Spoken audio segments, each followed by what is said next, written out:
Au nom véritable et puissant du Seigneur Jésus-Christ, que la paix divine soit avec toi. Pourquoi Dieu t'éprouve-t-il? Pourquoi Dieu éprouve-t-il ses enfants? C'est vrai que dans la vie de plusieurs chrétiens, et la majorité, il arrive des situations qui poussent nous qui sommes les enfants de Dieu à nous demander où est notre Dieu, où est notre Créateur, celui que nous suivons, où est le Seigneur Jésus-Christ. Et malgré que nous soyons enfants de Dieu, nous traversons des situations compliquées. Et cela pousse certaines personnes même à vouloir renier leur foi.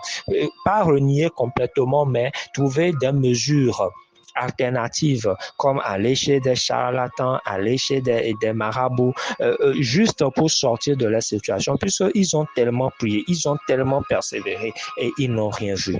Bien-aimé, l'Écriture dit que celui qui persévérera jusqu'à la fin sera sauvé. Et Dieu honore celui qui est persévérant.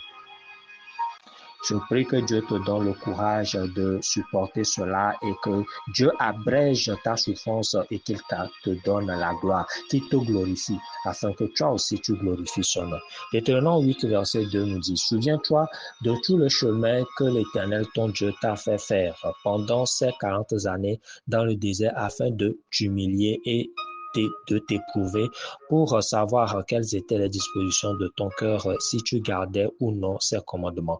Le premier objectif que Dieu a en nous laissant éprouver, c'est de voir quelles sont les dispositions de notre cœur. C'est la même chose qu'il a fait avec Abraham. C'est la même chose qu'il a fait avec Daniel, Meshach et Shadrach, Abednego. Parce que ces gens-là pouvaient ne pas être jetés dans le feu. Au moins jusqu'à ce qu'on ne les jette, Dieu aurait pu agir. Mais Dieu les a laissés être jetés dans le feu. Daniel, Dieu l'a laissé tomber dans la fosse au lion. Abraham, Dieu a attendu jusqu'à ce qu'il ne lève sa main pour tuer l'enfant avant qu'il ne réagisse. Qu'est-ce que Dieu fait? Il veut voir quelles sont les dispositions de ton cœur. Et le verset 3 dit, il t'a humilié, il t'a fait souffrir de la faim, il t'a nourri de la manne que tu ne connaissais pas et que n'avaient pas connu tes pères afin de t'apprendre que l'homme ne vit pas de pain seulement, mais que l'homme vit de tout ce qui sort de la bouche de Dieu, de l'Éternel. Donc, le second point, c'est que Dieu veut t'enseigner quelque chose. Forcément, il veut t'enseigner quelque chose par ce que tu es en train de traverser. Alors, au lieu de te lamenter toujours, il faut demander à Dieu, qu'est-ce qu'il faut que j'apprenne? Parce que tant que tu n'apprends pas, bien-aimé, tu ne vas pas t'en sortir. Il faut que tu le comprennes, bien-aimé. Il faut que tu apprennes ce que Dieu veut que tu saches. Et là, tu t'en sortiras. Que Dieu te bénisse. Nous faisons une prochaine vidéo pour compléter ce que nous venons de dire. Sagesse.